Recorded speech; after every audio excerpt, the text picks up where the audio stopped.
السلام علیکم، کیسے آپ سب؟ امید کرتی ہوں آپ سب ٹھیک ہوں گے، خیریت سے ہوں گے۔ اگر آپ کو میرا ناول اچھا لگے تو لائک شیئر سبسکرائب ضرور کیجیے گا۔ تو چلے ریڈ کرتے ہیں۔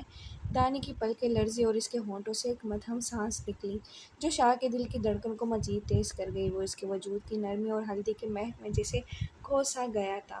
شاہ، دانی نے ہلکی سی سرگوشی کی، مگر اس کی آواز میں کچھ ایسا تھا کہ شاہ کے لبوں پر ایک گہری مسکراہٹ آ گئی۔ وہ جانتا تھا کہ اب یہ لمحہ صرف ان دونوں کا تھا، جہاں ہلدی کی مہک، سانسوں کی گرمی اور لمس کی شدت نے ہر احساس کو بیدار کر دیا تھا۔ شاہ ایک دم سے اٹھ کر اپنے آپ کو کرتے سے آزاد کیا تھا اور روم کی لائٹس کو بند کیا تھا۔ شاہ کی اس حرکت پر دانی نے بے یقینی سے اس کی طرف دیکھا تھا۔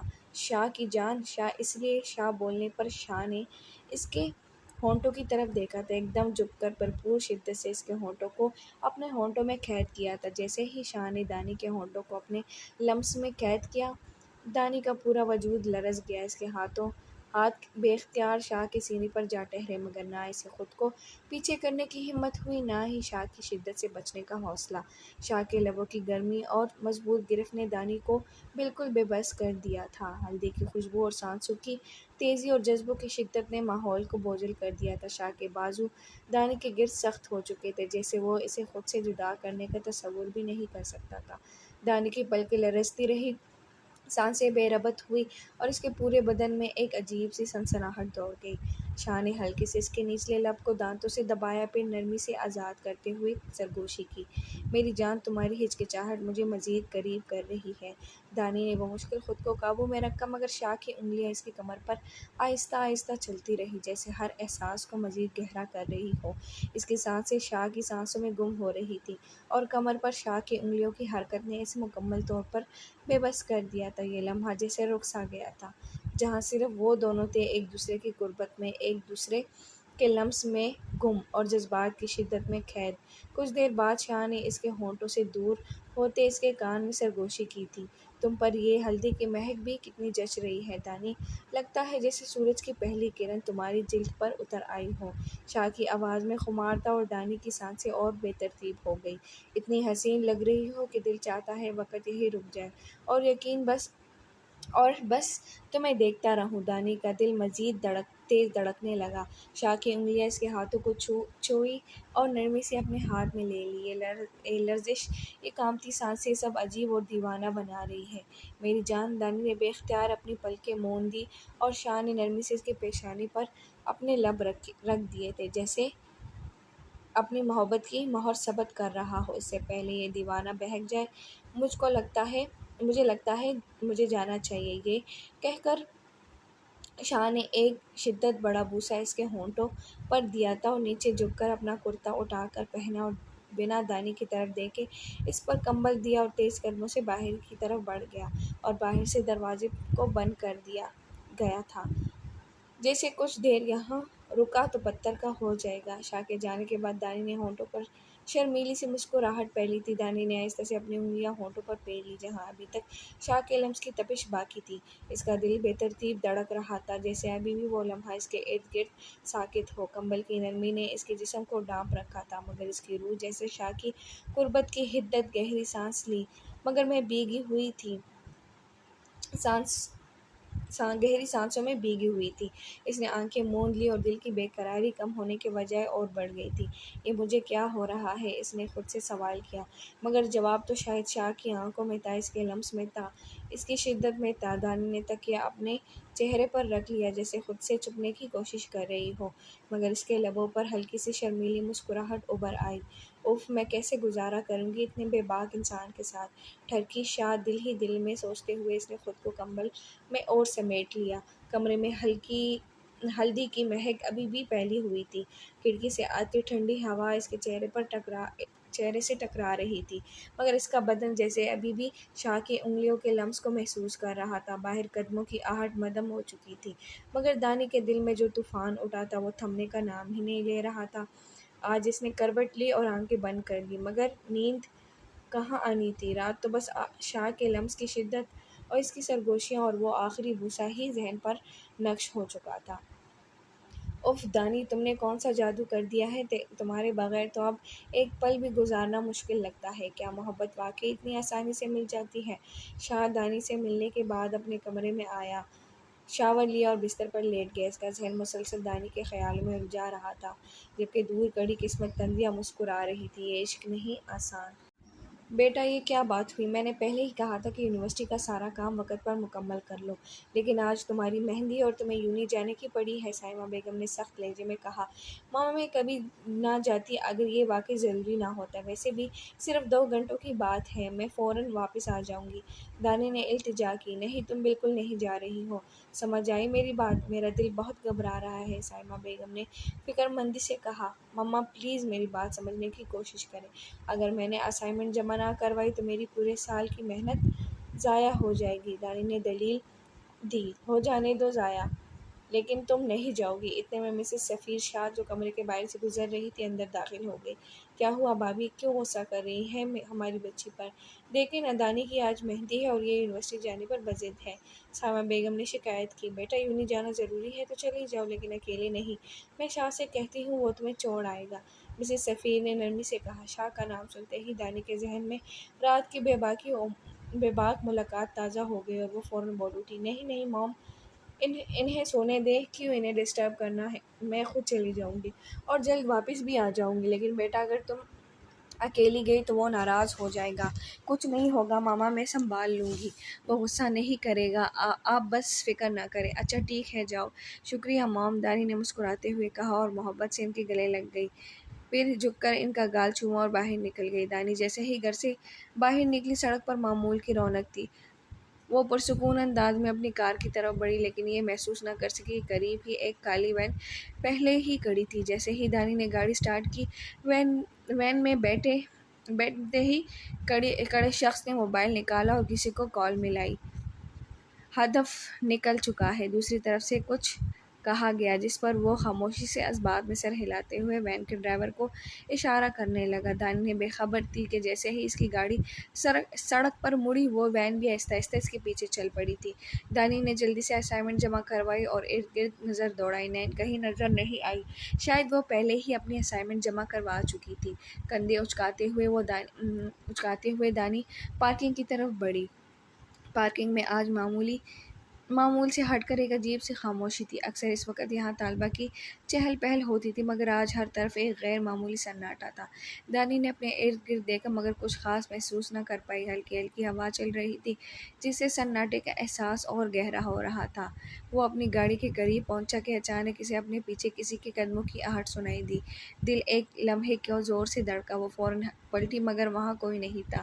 شاید میرا وہم ہے، وہ خود کو تسلی دیتی ہوئی گاڑی کا دروازہ کھولنے لگی، لیکن اسی لمحے ایک طاقتور بازو نے پیچھے سے اس کا منہ دبا دیا۔ دانی نے مزاحمت کرنے کی کوشش کی، مگر حملہ آور بہت مضبوط تھا۔ ایک نہیں دو لوگ تھے۔ ایک نے اس کے ہاتھ قابو میں کر لیے، جبکہ دوسرے نے ایک رومال اس کے چہرے پر رکھ دیا۔ موم، وہ چیخنا چاہتی تھی، مگر آواز گھٹ کر رہ گئی۔ کچھ ہی لمحوں میں اس کی آنکھوں کے آگے اندھیرا چھانے لگا، دماغ دھندلانے لگا اور پھر وہ بے ہوش ہو گئی۔ یہ منظر ایک تاریک کمرے کا تھا، جہاں ایک نحیف وجود بے ہوش پڑا تھا۔ دھیرے دھیرے اس کی پلکوں میں حرکت ہوئی اور وہ ہوش میں آنے لگی۔ کچھ لمحے یوں ہی بے یقینی میں گزرتے رہے، پھر اس کے ذہن میں ہلچل مچی۔ میں کہاں ہوں؟ میں یہاں کیسے پہنچی؟ اس نے گھبرا کر ارد گرد دیکھا۔ ذہن الجھنے لگا۔ یادوں کے کچھ پل دھندلانے لگے۔ وہ خود کو یونیورسٹی میں دیکھ رہی تھی، مگر اگلے ہی پل حقیقت کی تلخی نے اسے جھنجھوڑ دیا۔ خوف کی ایک لہر اس کے وجود میں سریت کر گئی۔ وہ فوراً دروازے کی طرف لپکی اور زور سے چلائی، کوئی ہے؟ مجھے یہاں سے باہر نکالو پلیز، کوئی ہے؟ کمرے کی خاموشی میں اچانک قدموں کی چھاپ گونجی۔ وہ سہم کر پیچھے ہٹی۔ دل کی دھڑکن بے قابو ہو رہی تھی۔ دروازہ کھلا اور ایک شناسا چہرہ سامنے آیا۔ اسے دیکھ کر اس کے وجود میں نفرت اور خوف یکساں طور پر جاگ اٹھے تھے۔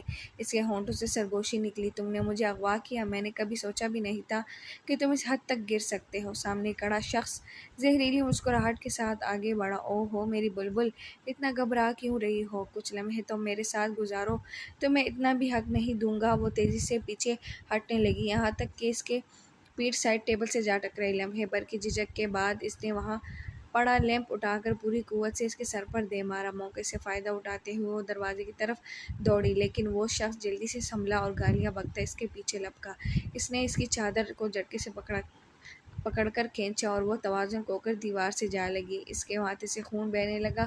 وہ کانپتی آواز میں بولی، دیکھنا شاہ تمہیں نہیں چھوڑے گا۔ جب تک وہ یہاں پہنچے گا تب تک وہ بہت دیر ہو چکی ہوگی۔ اس کے لبوں پر شیطانی ہنسی تھی اور وہ اس کی طرف بڑھنے لگا، لیکن اگلے ہی لمحے دروازہ دھاڑ سے کھلا اور ایک گرجدار آواز کے ساتھ گولی چلی۔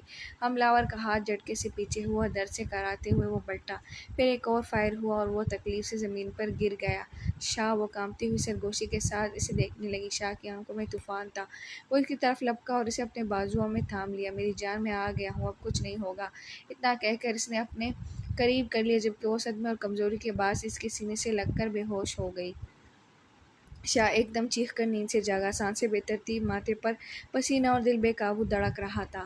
اس نے وحشت زدہ نظروں سے ارد گرد دیکھا۔ اندھیرا کمرے میں پھیلا ہوا تھا، لیکن وہ ابھی بھی خواب کی گرفت میں تھا۔ دانی کی خوفزدہ آنکھیں اور خون، وہ بے بسی سے سب کچھ حقیقت کی طرح محسوس ہو رہا تھا۔ یہ خواب تھا۔ اس نے خود سے سرگوشی کی، لیکن دل کسی طرح ماننے کو تیار نہ تھا۔ وہ تیزی سے بستر سے اٹھا اور پانی کا گلاس ہاتھ میں لیا، لیکن لرزتے ہاتھوں کی وجہ سے پانی چھلک گیا۔ مجھے دانی سے بات کرنی ہوگی، وہ بڑبڑایا اور میز پر پڑا فون اٹھایا۔ کانپتے ہاتھوں سے نمبر ملایا، لیکن دوسری طرف گھنٹی بجتی رہی، کوئی جواب نہیں آیا۔ اٹھاؤ دانی، پلیز اٹھاؤ۔ شاہ کی بے چینی بڑھنے لگی۔ ایک اجانا سا خوف اس کے وجود کو جکڑ رہا تھا۔ کہیں یہ خواب سچ تو نہیں ہے؟ کہیں واقعی دانی کسی مصیبت میں تو نہیں؟ فون اس کے ہاتھ سے چھوٹ کر زمین پر گر پڑا اور وہ سر پکڑ کر بیٹھ گیا۔ یا اللہ، سب خیریت ہو۔ شاہ نے بنا جوتے پہنے بھاگتے ہوئے دانی کے کمرے کا رخ کیا تھا، پر اندر کوئی بھی نہیں تھا۔ شاہ نے اس کے واش روم اور کمرہ پورا چھان لیا، دانی کہیں نہیں تھی۔ دانیہ، دانیہ، کہاں ہو تم؟ شاہ نے شیر کی مانند ڈانٹتے دانی کو آواز لگائی تھی۔ دانی ہوتی تو سنتی۔ شاہ کی آواز پر سب کمروں سے باہر آئے تھے۔ شاہ کے فون پر ایک نامعلوم نمبر سے وائس نوٹ موصول ہوا تھا۔ کانپتے ہاتھوں سے اس نے وائس نوٹ چلایا۔ ایک کرخت اور زہریلی آواز سنائی دی، شاہ دائم اپنی بیوی کی حفاظت نہ کر سکا۔ تمہاری بیوی میرے قبضے میں ہے۔ بہت شوق تھا نا تجھے فیضی ملک سے پنگے لینے کا، اور تیری بیوی کا تو وہ حال کروں گا تو سوچ بھی نہیں سکے گا۔ ڈھونڈ سکتا ہے تو ڈھونڈ کے دکھا۔ شاہ کے ہاتھ سے فون تقریباً چھوٹ گیا۔ اس کے والد ظفیر شاہ جو قریب ہی کھڑے تھے، اس نے پوچھا، کیا ہوا؟ کس کا پیغام تھا؟ شاہ نے گہری سانس لیتے ہوئے جواب دیا۔ شاہ نے بنا ظفیر شاہ کو جواب دیے جھک کر موبائل اٹھایا تھا۔ ہیلو میر، ایک نمبر بھیج رہا ہوں، 2 منٹ میں لوکیشن بھیجو۔ یہ کہہ کر شاہ نے کال کٹ کر کے ڈرائیور کو کال ملائی تھی۔ ہیلو محمد دین، دانی تمہارے ساتھ ہے؟ نہیں صاحب، ان کو میں نے یوں ہی چھوڑا تھا، لیکن اب میں نے یوں ہی ڈھونڈ لی۔ میڈم کہیں نہیں ہے، میں آپ کو کال کرنے لگا تھا، کسی نے دانی کو جانے دیا؟ شاہ نے دہاڑتے پوچھا تھا۔ میں نے پوچھا کس نے اجازت دی اس کو جانے کی؟ وہ میں نے، مسز ظفیر شاہ نے جواب دیا تھا۔ کس سے پوچھ کے اجازت دی؟ آپ ہوتی کون ہے بولنے والی؟ شاہ نے چیختے ہوئے بولا تھا۔ ہوا کیا ہے شاہ، کچھ بولو گے؟ ظفیر شاہ آگے بڑھے تھے۔ دانی کڈنیپ ہوئی ہے۔ دھڑام کی آواز پر سب نے پیچھے دیکھا تھا کہ سائمہ بیگم نیچے گری تھی۔ سب ان کی طرف لپکے تھے، جبکہ شاہ نے باہر کی طرف رخ کیا تھا تاکہ وہ دانی کو ڈھونڈ سکے۔ شاہ، ہم پوری کوشش کر رہے ہیں۔ ایکچولی جس نمبر سے اس نے کال کی ہے وہ پرائیویٹ نمبر ہے اور بھابھی کا موبائل بند جا رہا ہے۔ ان کی لاسٹ لوکیشن یونی کی پارکنگ میں شو ہوئی ہے، اور یونی سے جو CCTV نکلوائی ہے، اس ایک وین میں بھابھی کو ڈالا گیا ہے۔ اس کا نمبر ہم ٹریس کر رہے ہیں مگر ابھی میر اپنا جملہ مکمل کرتا کہ شاہ نے گھما کر پنچ اس کے منہ پر مارا تھا۔ کہا تھا نا وہ کچھ کرے گا، نظر رکھنا۔ اتنا کیئرلیس کیسے ہو سکتے ہو تم لوگ؟ اگر اس کو کچھ ہو گیا نا میر، تو میں تم سب کو نہیں چھوڑوں گا۔ سر شاہ کا غصہ اتنا آسمان کو چھو رہا تھا کہ اس کے چہرے کی سرخی اور آنکھوں میں چمکتی وحشت دیکھ کر سب لوگ سہم گئے تھے۔ میر نے لب بھینچے مگر کوئی جواب نہ دیا، کیونکہ وہ جانتا تھا کہ شاہ اس وقت جذباتی طور پر بے قابو ہو چکا تھا۔ مجھے وین کی لوکیشن چاہیے، فوراً۔ شاہ دہاڑا۔ ہم پوری کوشش کر رہے ہیں، لیکن فیضی ملک بہت چالاک ہے، وہ اپنی لوکیشن بار بار بدل رہا ہے۔ میر نے جلدی سے وضاحت دی۔ تم لوگ صرف کوشش ہی کر سکتے ہو، میں خود جا رہا ہوں اسے ڈھونڈنے۔ شاہ نے اپنا کوٹ اٹھایا اور لمبے لمبے قدم اٹھاتا ہوا باہر نکل گیا۔ دانی کا سر ابھی بھی چکرا رہا تھا، آنکھوں کے آگے دھند سی چھائی ہوئی تھی۔ اس کے ہاتھ رسیوں سے جکڑے ہوئے تھے اور وہ ہونٹوں پر ٹیپ لگی ہوئی تھی۔ اس نے خود کو کسی تاریک کمرے میں پایا جہاں صرف ایک بلب مدھم روشنی دے رہا تھا۔ اچانک دروازہ کھلا اور فیضی ملک اندر داخل ہوا۔ اس کی آنکھوں میں ایک بیمار ہنسی چمک رہی تھی۔ جاگ گئی میری شہزادی، اس نے طنزیہ لہجے میں کہا۔ دانی نے نفرت سے اسے دیکھا اور مزاحمت کرنے کی کوشش کی، مگر بندی ہونے کی وجہ سے بے بس تھی۔ ہائے ہائے، یہ نظروں میں اتنی نفرت کیوں؟ تمہیں تو خوش ہونا چاہیے کہ میں نے تمہیں یہاں بلایا۔ آخر تمہارا شوہر میرے دشمنوں میں شامل ہو چکا ہے، تو سوچا کہ تمہیں بھی تھوڑا سا سبق سکھا دوں، فیضی نے اس کے قریب آتے ہوئے کہا۔ دانی کی آنکھوں میں آنسو آ گئے، مگر اس نے خود کو کمزور نہیں ہونے دیا۔ شاہ تمہیں کبھی نہیں چھوڑے گا، اس نے ٹیپ کے پیچھے سے دھمکی دی، جسے سمجھ کر فیضی قہقہے لگا کر ہنس پڑا۔ شاہ وہ کیا کرے گا؟ میں نے اسے ایسا دھچکا دیا ہے کہ وہ اب تک سکتے میں ہوگا۔ فیضی نے جیب سے موبائل نکالا اور شاہ کو کال ملائی۔ فون بجے، اسکرین پر نامعلوم نمبر دیکھ کر اس نے فوراً کال ریسیو کی۔ ہیلو، شاہ کی آواز میں خطرناک حد تک ضبط تھا۔ ارے ارے، اتنا غصہ؟ کہیں اپنی جان سے زیادہ عزیز چیز کھو دینے کے ڈر سے تو نہیں؟ فیضی کی زہریلی آواز سن کر شاہ کی مٹھی بھیج گئی۔ فیضی، اگر دانی کو ایک خراش بھی آئی تو میں تمہیں زمین کے نیچے دفنا دوں گا۔ شاہ کی آواز میں طوفان تھا۔ ہاں ہاں، دیکھیں گے، لیکن پہلے آ کر اپنی بیوی کو تو بچا لو۔ میں لوکیشن بھیج رہا ہوں، آ سکتے ہو تو آ جاؤ۔ فیضی نے ایک ہنسی کے ساتھ کال کاٹ دی، اور چند لمحوں بعد شاہ کے فون پر ایک میسج آیا، جس میں ایک ویران گودام کا پتہ تھا۔ شاہ نے گاڑی کا رخ بدلا اور پوری رفتار سے دانی کو بچانے کے لیے نکل پڑا۔ شاہ نے گاڑی کی رفتار مزید بڑھا دی، اس کی آنکھوں میں سرخی، دل میں طوفان، اور دماغ میں صرف ایک ہی خیال تھا، دانی کو بچانا ہے۔ دانی کو بچانا ہے۔ وہ گودام کی طرف موو کرتا ہے۔ تم لوگ پہلے پہنچو میر، میں اپنی ٹیم کو فوراً گودام کی طرف بھیجا۔ شاہ نے فون پر سخت لہجے میں کہا۔ شاہ رک جاؤ، ہم ایک ساتھ جائیں گے، وہ لوگ خطرناک ہیں۔ میر نے سمجھانے کی کوشش کی۔ میر، اگر میں رکا تو دیر ہو جائے گی، دانی کو کچھ ہوا تو میں کسی کو نہیں چھوڑوں گا۔ یہ کہتے ہی شاہ نے کال کٹ دی اور گاڑی پوری قوت سے دوڑا دی۔ دانی کا سر ابھی بھی چکرا رہا تھا، بندھے ہوئے ہاتھ پیروں میں مضبوط رسی اور ہونٹوں پر لگی ٹیپ اس کی بے بسی کی گواہی دے رہی تھی۔ وہ کمزوری کے باوجود مزاحمت کر رہی تھی، مگر فیضی اور اس کے غنڈے قہقہے لگا رہے تھے۔ بیچاری تمہارا ہیر اب تک پہنچا نہیں، شاید ڈر گیا ہوگا، فیضی نے طنزیہ کہا اور دانی کے قریب آیا۔ دانی نے نفرت سے اس کی طرف دیکھا اور سر جھٹک دیا۔ مت چھونا مجھے، ارے میری جان، تم چھونے کی بات کرتی ہو؟ ابھی تو میں تمہارے اس وجود کا حصہ بنوں گا، تمہیں اپنی رکھیل بناؤں گا۔ جب سے تمہیں دیکھا ہے کمبخت، یہ دل اپنی جگہ پر نہیں آتا۔ یہ کہتے ہی فیضی نے اس کا چہرے سے نقاب ہٹایا تھا کہ دانی نے اس کے چہرے پر تھوک دیا تھا۔ میں تھوکتی ہوں تجھ جیسے کتے پر؟ دیکھنا شاہ تمہارا کیا حال کرے گا۔ تیری اتنی جرأت، تم نے فیضان ملک پر تھوکا؟ تیرا وہ حال کروں گا کہ تیری روح کانپ جائے گی۔ یہ کہتے ہی فیضی نے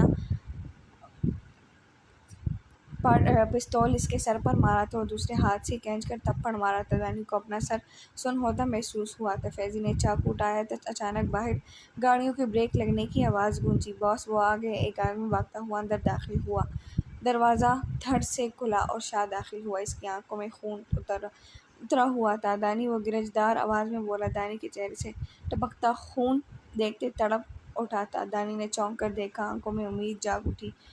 آخرکار ہیرو آ ہی گیا۔ فیضی نے چاقو کو گھمایا اور شاہ کی طرف دیکھا۔